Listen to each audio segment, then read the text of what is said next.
University. Yes, Danny, many around the nation were shocked by Donald Trump winning the election, and for some, that shock turned into anger played out in the streets. Protesters are saying the president-elect is not their choice, especially considering he lost the popular vote. The protest made its way here to Miami campus Friday morning, and I was there.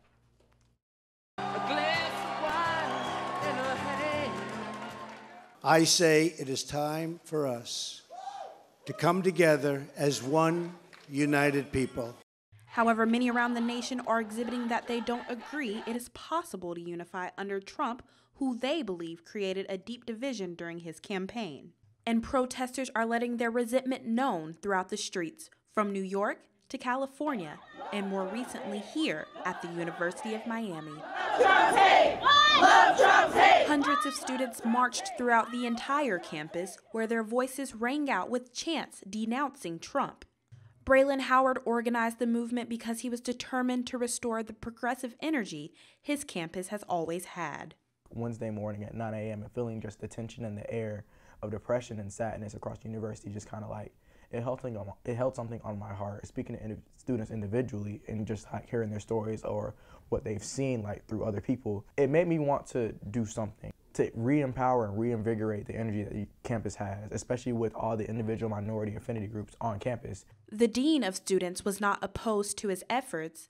I mean, this is great. This is what being a college student is about. If you feel strongly about something, stand up for it and talk about it. And students themselves were grateful to join for their own reasons. As Muslims, we're easily labeled in the most, demeaning of ways. And to me, already a lot has been said about the hijab, which is what I wear. And a lot of times people are telling me to back down or don't wear it anymore. It's not okay. Why should I have to take away so much of my identity so that, I'm more acceptable looking to somebody who might want to harm me otherwise?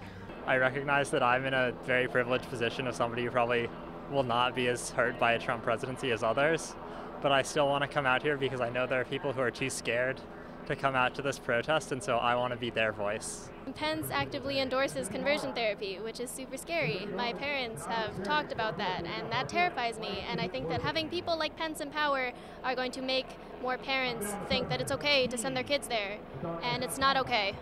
The crowd grew as students moved throughout campus, and they paused along the way for spoken word and to sing together.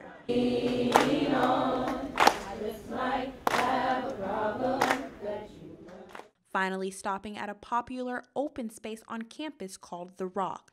This was an opportunity for any student to stand up and share their thoughts and personal stories. I've been told from the time that I could speak English, go back to your own country. This is your country. This is my country. Reporting for UMTV, I'm Christy Courier.